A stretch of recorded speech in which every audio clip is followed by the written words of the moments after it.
So I went shopping the other day for my mother-in-law because it was her birthday or something, and I wasn't sure what the etiquette is for your mother. Like, what do you buy for your mother-in-law? I went with a muzzle. Seemed like the right thing to. I don't know. I was kind of torn. It was either that or taser barbs, you know, like.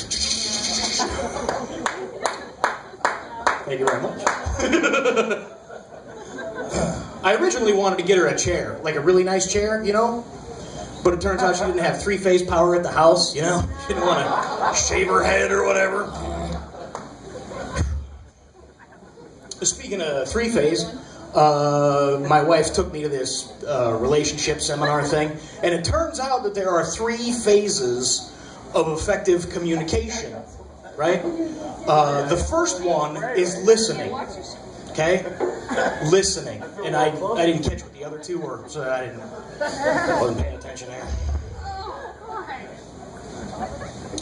Took a DNA test recently. DNA test. Turns out I'm only 67% Caucasian. Would you believe that? With the whole Aryan-looking thing I got going here? 67%, yeah. In Spokane, that makes me 33% guilty as charged, so that's not something you want to mess around with. The good news is I hide it well. You know, I keep my ethnicity below the belt. You know what I'm saying right there? It's mostly Asian.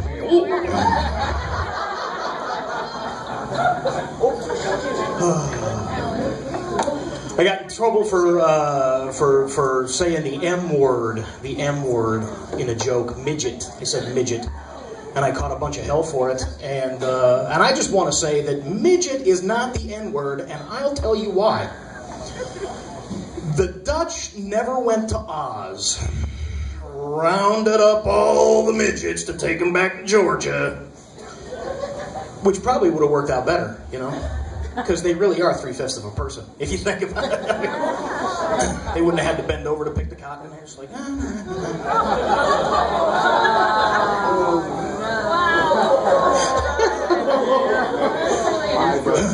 I actually like the groan more than the laugh sometimes.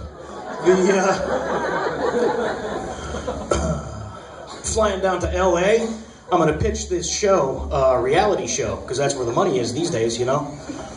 It's called Undercover Minorities, right? And it's what we do is we just follow a bunch of undocumented workers around, you know. When they get to work, we call in INS, and then, you know, the employers, that's the best part. The employers are standing around going, oh, his name's not John Smith? Who knew? That's crazy. We had a social security card on him, 555, 555, 555, 555. That's not legit, really? Wow. You better take him to jail.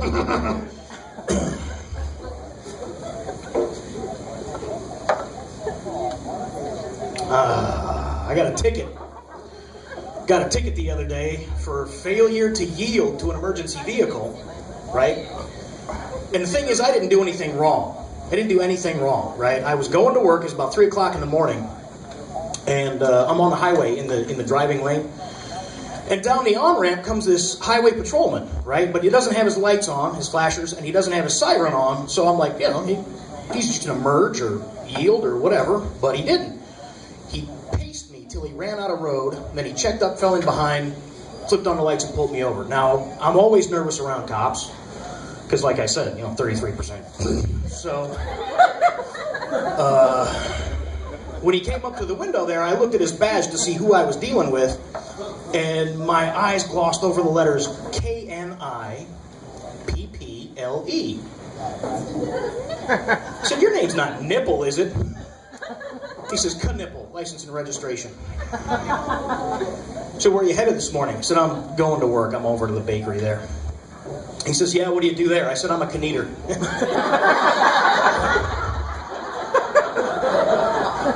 He says, are you mocking me? I said, not to your knowledge. He